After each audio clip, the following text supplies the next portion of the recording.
Assalamualaikum warahmatullahi wabarakatuh. Nama saya Royani, saya salah satu mahasiswa PPG dalam jabatan BAT 1 LPTK UIN Sunan Gunung Jati Bandung. Saya akan membuat video sebagai tugas dari PPL 1, yaitu tentang tema kurban dan akikah. Demikianlah perkenalannya. Assalamualaikum warahmatullahi wabarakatuh. Selamat menyaksikan. Assalamualaikum warahmatullahi wabarakatuh. Bagaimana anak-anak kabar kalian? Alhamdulillah. Mudah-mudahan kita semua selalu diberikan kesehatan oleh Allah Subhanahu wa taala. Untuk selanjutnya, anak-anakku sekalian, pada kesempatan di hari ini kalian akan belajar mapel fikih dengan tema kurban dan akikah. Baiklah, sebelum ke materi yang nanti kita lanjutkan, akan menayangkan sebuah video. Marilah kita sama-sama berdoa terlebih dahulu. Silahkan dipimpin oleh ketua. Ista'idu dengan Allah ya tidak.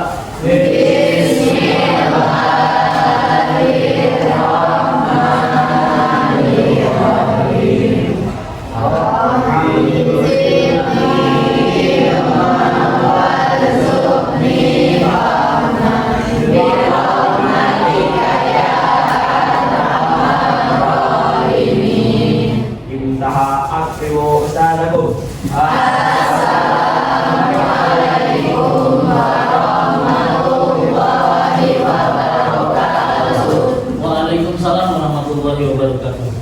Terima kasih kalian sudah berdoa. Mudah-mudahan doa kita dikabul oleh Allah Subhanahu wa taala. Amin. Untuk selanjutnya, Bapak akan memeriksa kehadiran. Siapa yang tidak hadir pada hari ini? Ada yang tidak hadir? Siapa namanya? Siapa? Suci. Nazira Kusuma Dispen. Nazira Dispen. Intan izin. Ada dua. Baiklah, Bapak sudah memeriksa kehadiran kalian. Untuk selanjutnya, anak-anak sekalian, di dalam pembelajaran ini biasa kalau Bapak masuk suka ada kontrak belajar. Artinya kontrak belajar itu kesepakatan pembelajaran di dalam satu pelajaran. Ya, kontrak belajar itu ada tiga dari Bapak, yang satu nanti kalian. Salah satunya di dalam kontrak belajar tersebut, ketika belajar tidak boleh makan dan minum. Disepakati? Allah sepakati ya. Kontrak belajar yang kedua, ketika kalian mau ke toilet, segera izin. Pak, saya mau ke toilet. Terus yang selanjutnya, kontrak belajar yang ketiga, tidak boleh tidur. Disepakati? Coba satu dari kalian silahkan kontrak belajar. Tadi sudah. Tidak boleh makan, tidak boleh minum. Boleh ya? Mungkin tadi disepakatinya tidak boleh makan, minum boleh. Ketika mau ke toilet, izin. Dan yang ketiga tidak boleh tidur. Satu lagi, boleh main HP? Silahkan, tidak boleh main HP dengan hal-hal yang tidak ada hubungannya dengan pembelajaran. Tapi ketika ada pembelajaran, nanti guru pun mengizinkan, umpamanya kalian untuk mencari jawaban di handphone tersebut. Baiklah, ada 4 kontrak belajar disepakati antara guru dengan siswa. Sepakat? Baiklah, untuk selanjutnya kalian akan mempelajari tentang materi kurban dan akikah. Kalian pahami, nanti akan ditayangkan sebuah video. Dari video tersebut kalian pahami. Tujuan pembelajaran: 1. Menganalisis hukum kurban dan akikah. 2. Menganalisis ketentuan hewan kurban dan akikah. 3. Menganalisis pendistribusian daging kurban dan akikah. 4. Menganalisis perbedaan kurban dan akikah. Kata kurban secara harfiah berarti mendekati dalam bahasa Arab, yaitu qaraba yukaribu kurbanan, artinya dekat. Kurban adalah tindakan menyembelih hewan tertentu pada hari tasyrik, yaitu tanggal 11, 12, dan 13 Zulhijjah untuk beribadah kepada Allah Subhanahu wa Ta'ala. Secara harfiah, akikah mengacu kepada rambut kepala bayi.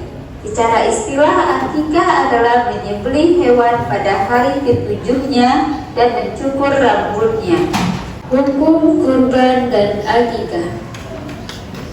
Hukum kurban adalah yang pertama yaitu wajib bagi orang yang mampu, sebagaimana firman Allah Subhanahu wa Ta'ala dalam Quran Surah Al-Kautsar ayat 1 dan 2. Yang kedua, hukum kurban adalah sunnah muakkad, itu menurut pendapat jumhur ulama. Sementara hukum akikah adalah sunnah bagi orang tua yang sudah bertanggung jawab dalam menanggung nafkah hidup dan kebutuhan anak. Hewan-hewan dapat dikurbankan dengan syarat telah cukup umur dan tidak cacat, seperti pincang, sangat kurus, atau sakit. Syarat hewan yang akan disembelih untuk akikah sama dengan syarat hewan yang disembelih untuk kurban. Hikmah kurban: satu, untuk mengenang peristiwa Nabi Ibrahim alaihissalam.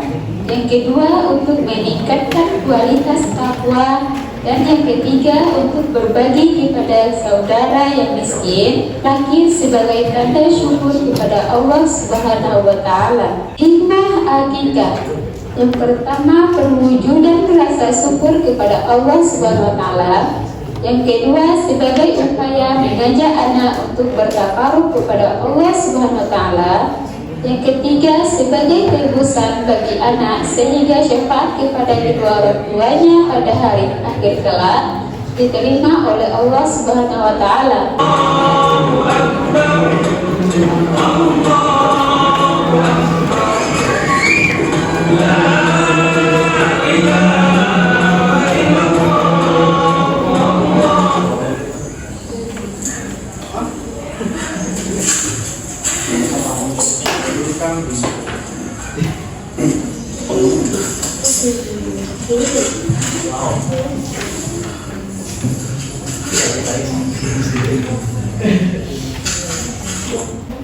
Baiklah anak-anak sekalian, tadi kalian sudah menyaksikan sebuah video dengan tema kurban dan akikah. Untuk selanjutnya, sebelum memulai kalian membuat kelompok yang terdiri dari 4 kelompok, kalian mengaitkan pembelajaran ini dengan pembelajaran ketika 1 minggu yang lalu. Ketika 1 minggu yang lalu itu kalian mempelajari tentang konsep fikih di dalam Islam. Mengenai tema kurban itu ada kaitannya dengan konsep fikih dalam Islam. Karena kurban itu merupakan salah satu bentuk ibadah kepada Allah Subhanahu wa Ta'ala. Baik, untuk selanjutnya kalian membuat kelompok, dan kelompok itu nanti akan Bapak bagikan LKPD-nya. Silakan. Kalian sudah membentuk kelompok dengan tempatnya masing-masing. Bapak anggap ini kelompok 1, kelompok 2, kelompok 3, dan kelompok 4. Kelompok 1, kalian akan menganalisis ketentuan hewan kurban dan akikah. Kelompok 2, menganalisis ketentuan penyembelihan hewan kurban dan akikah. Kelompok 3, menganalisis ketentuan pendistribusian daging kurban dan akikah. Dan kelompok yang keempat adalah menganalisis perbedaan kurban dan akikah. Ini nanti LKPD-nya akan Bapak bagikan. Silakan kalian diskusikan dengan kelompok kalian. Setelah kalian diskusikan, kalian presentasikan ketika sudah selesai. Ini untuk kelompok 1. Ini untuk kelompok 2. Ini untuk kelompok 3. Ini untuk kelompok 4. Silakan kalian diskusikan dengan materi yang tadi disebutkan dan Bapak memberikan LKPD-nya. Dikasih waktu 10 menit. Silahkan. Baiklah anak-anak sekalian, sebelum kalian presentasi, coba kalian dibaca apa yang menjadi hasil diskusi kalian untuk kelompok 1. Pengertian kurban dan akikah. Kurban menurut bahasa berasal dari kata kurba, berarti dekat. Sedangkan menurut syariat berarti hewan yang disembelih dan dengan niat beribadah untuk mendekati diri kepada Allah. Akikah adalah binatang yang disembelih pada saat hari ke-7 atau kelipatan ke-10 dari kelahiran bayi, disertai mencukur rambut dan memberi nama pada anak yang baru dilahirkan. Hukum kurban dan akikah. Hukum kurban menjadi wajib apabila kurban tersebut dinazarkan. Akikah hukumnya sunnah bagi orang tua atau orang yang mempunyai kewajiban menanggung nafkah hidup si anak. Sunnah-sunnah dalam penyembelihan: membaca basmalah, sholawat, menghadap kiblat, menggulingkan hewan ke arah lusur kirinya, memotong pada pangkal leher, serta memotong ulang kiri dan kanan leher hewan. Membaca takbir, membaca doa, orang yang berkurban menyembelih sendiri hewan kurbannya. Baiklah, bagus. Jawabannya sudah tepat dari apa yang kelompok kalian diskusikan bersama teman-teman kalian. Untuk selanjutnya, anak-anak sekalian, baiklah dari kelompok yang tadi belum memberikan jawabannya tentang analisis ketentuan hewan kurban, coba sekarang perwakilan presentasi dari mulai kelompok 4. Silakan. Assalamualaikum warahmatullahi wabarakatuh.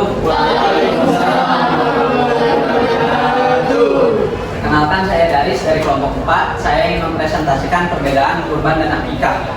Perbedaan kurban dan akikah itu, yang pertama, kurban hanya dilaksanakan pada bulan Dzulhijjah, yaitu pada tanggal 10, 11, dan 12 Dzulhijjah. Sedangkan akikah dapat dilaksanakan sepanjang tahun, yaitu pada hari ke-7 pasca kelahiran sang bayi. Yang kedua, daging kurban lebih baik dibagikan dalam kondisi mentah, sedangkan daging akikah lebih baik dibagikan dalam kondisi sudah dimasak atau diolah. Yang ketiga, kurban bertujuan untuk meningkatkan takwa dan memenuhi kewajiban sebagai muslim, sedangkan akikah dilakukan sebagai bentuk syukur atas kelahiran sang anak. Terima kasih. Terus, teman-teman. Untuk selanjutnya, perwakilan dari kelompok 2 untuk mempresentasikan tentang hasil diskusinya. Silakan. Assalamualaikum warahmatullahi wabarakatuh. Waalaikumsalam warahmatullahi wabarakatuh. Perkenalkan, saya Mei dari kelompok 2 akan mempresentasikan tentang materi menganalisis ketentuan hewan kurban dan akikah. Hewan yang dijadikan kurban adalah hewan ternak. Hewan yang dimaksud adalah unta, sapi, kerbau, dan kambing atau domba. Adapun hewan-hewan tersebut dapat dijadikan hewan kurban dengan syarat telah cukup umur dan tidak cacat. Misalnya pincang, yang kedua sangat kurus atau sakit. Hewan yang sah untuk dikurbankan adalah hewan yang tidak cacat, baik karena pincang, sangat kurus, putus telinganya, putus ekornya, atau karena sakit. Seekor kambing atau domba hanya untuk kurban 1 orang. Sedangkan seekor unta, sapi, atau kerbau masing-masing untuk 7 orang. Sekian, terima kasih. Terima kasih. Anak-anak sekalian, kalian tadi sudah mempresentasikan masing-masing perwakilan anggota kelompok kalian dengan hasil diskusinya. Untuk selanjutnya, siapa yang bisa menyimpulkan materi pembelajaran dengan tema kurban dan akikah? Silakan. Baik, Pak. Kesimpulannya, dengan memahami ajaran Islam mengenai kurban dan akikah, maka seharusnya kita memiliki sikap: 1. Membiasakan diri untuk selalu ikhlas dalam setiap perbuatan. 2. Menyingkirkan sifat kikir yang melekat pada diri kita dengan belajar dari para tetangga yang setiap tahun melakukan ibadah kurban. 3. Saling berbagi kebahagiaan dengan cara memberikan sesuatu yang kita miliki kepada orang lain. 4. Meningkatkan ketakwaan kita kepada Allah Subhanahu wa Ta'ala. 5. Mentaati perintah kedua orang tua sebagai bentuk ketaatan kepada mereka. Ya, terima kasih. Terima kasih atas kesimpulannya. Tepuk tangan. Baiklah anak-anak sekalian, kalian tadi sudah mendiskusikan, mempresentasikan, sekaligus menyimpulkan hasil pembelajaran pada pelajaran fikih ini. Kita akhiri dengan mengucapkan lafaz Alhamdulillahirabbil alamin. Dari Bapak selaku guru mata pelajaran fikih ditutup wabillahi taufiq wal hidayah. Wassalamualaikum warahmatullahi wabarakatuh.